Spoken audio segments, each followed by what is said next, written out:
Hi everyone, and welcome to this week's Wallsend history story. This week I am covering a little bit of history about Wallsend Memorial Hall. Now, I would love to say that it was a full history. However, it seems that details about the building of the Memorial Hall are quite hard to find. Now, this could be because it was known at the time of the building by a couple of different names, one of them just being the Winter Gardens, another being the Wallsend War Memorial Hall, and the other just being the Memorial Hall. But sadly, whichever one I searched, very little information came up.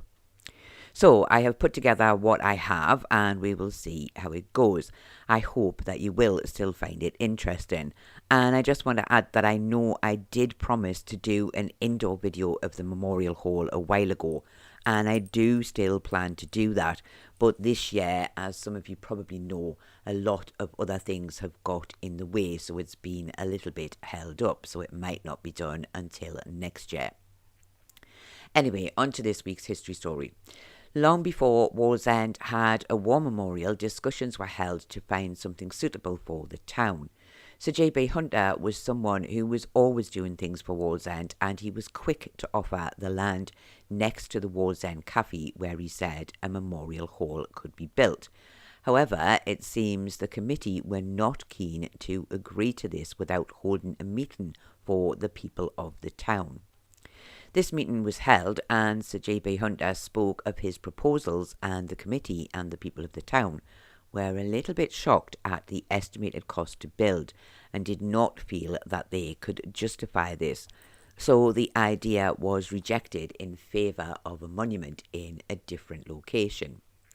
Not to be put off, Sir J.B. Hunter decided that he would still go ahead with building his own memorial, now for the workers of Swan Hunters who had fallen during World War I. And in May of 1925, the papers reported that building was going well and a date for opening had been set.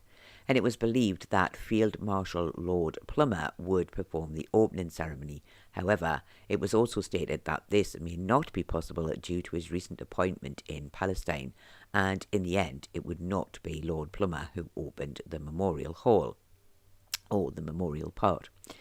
As said earlier, the Memorial Hall was also known as the Winter Gardens, and the idea was again to give the workers of Swans and the people of Wallsend somewhere to go and spend their free time.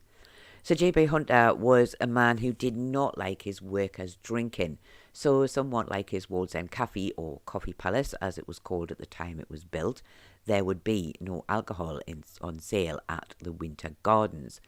Sir J.B. Hunter had some strong views on many things, and anything he was involved in building was done how he wanted it. The details of the building of the Memorial Hall were incredibly hard to find, as said. However, it was said the cost would be somewhere between £15,000 and £20,000, which in today's money, going off the higher estimate, would be around £1.5 million. A lot of the money to build would be coming from Sir J.B. Hunter himself, with the rest coming from donations from the workers at the shipyard. And it does have to be noted too that some articles suggest the cost was actually closer to £25,000. The memorial part of the hall was designed by Mr. Ralph Headley, and it was described at the time as being an altarpiece in stone with bronze tablets bearing the names of 216 men of the shipyards who had fallen during World War I. Above was an engraving of a destroyer at sea, and below an engraving of shipyard workers at work, and on either side stood two life-size statues in bronze of a soldier and a sailor. In August of 1925, I believe the 15th, the hall and the memorial were officially opened by Lieutenant General Sir Charles Harrington and the Reverend Jarvis, who was the chaplain for the army. This was a little later than the original hoped date, as the initial date set had been July the 4th. Sir Charles Harrington would officially open the War Memorial, and the Reverend Jarvis would open the Hall and Winter Gardens. On the day of the opening of the memorial, a sailor and a soldier stood on either side of the memorial, and the service began with the band of the Wallsend shipyard playing Chopin's plaintive funeral march. Sir Charles Harrington then pulled the cord which released the giant Union Jack which had been covering the monument, and he declared that both the memorial and the hall must prove an inspiration and evoke a sense of pride in the town. Many wreaths were laid on the memorial, and the buglers of the Northumberland Fusiliers and the Durham Light Infantry played the last post. Sir Charles Harrington stated that this was the most beautiful memorial he had ever unveiled, and it was worthy of Tynesiders who held pride of place in the war. He said he had personal knowledge of their great determination and gallantry in the dark days, stating that they had done such great work both on land and at sea. And he said that on this occasion, the unveiling of the memorial, the parents and relatives of the fallen might look upon it as a sad one, but the glorious dead did not wish for that sadness. Rather, they should be regarded with pride as the men who did not flinch. They gave their all in the hope that this empire might never again see war, and he said that this too was his hope. Of course, sadly, as we all know, that was not to be, as there would be a Second World War just a few short years later.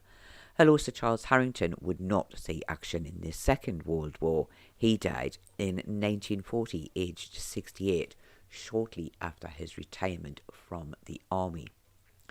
He ended his speech at the memorial by saying that he was saddened to see the mass unemployment throughout the UK, and had been sad to learn that while visiting the 50th Division in the area, less than 40% of the men were in full-time work, and they were all very skilled men. He hoped that things would soon improve for all. Sir J.B. Hunter then gave a small speech, and he stated that the Winter Gardens and Hall, with its impressive dance floor, would be open each day and evening for music, recreation, social gatherings and refreshments, and he hoped it would be a welcome distraction from the public houses of the area. As said earlier, he was no fan of public houses. However, it seems that public houses were not the only thing that he was not a fan of, but we'll come to that in a moment. After the ceremony was completed at the memorial, the Reverend Jarvis dedicated the entire building to the memory of those who had fallen during the Great War. Although none of the articles I found mentioned anything, I would imagine that after the ceremony some kind of afternoon tea would have been served for those officials who had attended, as this was quite often what happened after opening ceremonies, and I was a little bit surprised that nothing about this was mentioned in any of the newspapers. The Reverend Jarvis made good use of his time in Wallsend. It was said that on the morning of his visit to the Memorial Hall, he had preached at the service at St. Peter's Church, and in the evening he had been the preacher at the service at St. Luke's. The Memorial Hall would quickly gain popularity, and the dance hall, it seems, was a great success. And in 1926, 2 halls were added downstairs, and one was used as a badminton court. And this was something I had not really known about until fairly recently, and I do wonder how many residents of Wallsend actually used it. And I also want to add in here that the Memorial Hall also had, as far as I am aware, a glass roof when initially built. However, this was covered over during World War II. So I'm not 100% certain. I'm sure that somebody can confirm this one way or the other. But I think it is possible that it is still underneath the covers that are on it now. But I could be wrong. The dance floor in the Memorial Hall is well known in the area, with many people saying it is one of the best, if not the best, in the area. And I know many people watching this probably went there for dances in the past. I know that my mum and dad certainly went there, but it's not really any good for me as I have 2 left feet. The Memorial Hall, which most people of Wallsend simply refer to as the Mem, was also used for many other things in its lifetime. Budgie and small animal shows were quite common, along with my childhood favourite, the Jumble Sale. And I can also remember when I was in a jazz band that we sometimes used to practice there, and I can't even begin to imagine how that must have sounded to anyone else in the building at the time because of the acoustics in the building. It was probably quite loud, and if they were listening to my kazoo skills, It was probably not very good either. Before I end, I just want to go back briefly to something I said earlier about Sir J.B. Hunter. As I said, he was always doing things to help the town, but he also held very strong beliefs and had a dislike of a few things. And it would seem, according to an article in the papers printed not long after the mem opened, that he was not really a big fan of dances, thinking that people could find better, more productive things to do with their time. So the newspaper was amused that the dance hall was one of the most popular parts of the mem, and they discussed the idea that Mr. Hunter was probably not best pleased about this. However, whether he was happy about it or not, he certainly never tried to stop the dances, and they became, as said, one of the most noted things of the Memorial Hall. The Memorial Hall is still very much in use today. It has a community cafe and also rooms used for dance classes and many other things. And there is also a weekly tea dance. And they also do a lot for the community, collecting food and other things to help those less well off. And also every year on November the 11th, a service is held at the War Memorial. So while it's not quite the same as it was when it was first built, the Memorial Hall is still very much a place for the people of Wallsend. So as always, I would love to hear your memories of the Memorial Hall. Did you go to the dances there? Did you possibly even meet your husband or your wife there? Did you go to any of the bird and small animal shows there, or the famous jumble sales? Or maybe you still go there today to the weekly tea dance or something else.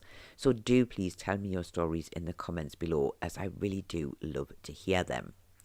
And I am sorry that I couldn't do a full history of the mem, as usually I would have covered the building of it along with the opening. But as said, this info was impossible to find. But I do actually still wonder if someone out there has a silver trowel, perhaps, or something similar for the laying of the foundation stone, as people often got for laying foundation stones for other buildings. But anyway, I do hope that you have still enjoyed this little video and found it interesting. And I do thank you all very much for watching. And I look forward to seeing you all again next week.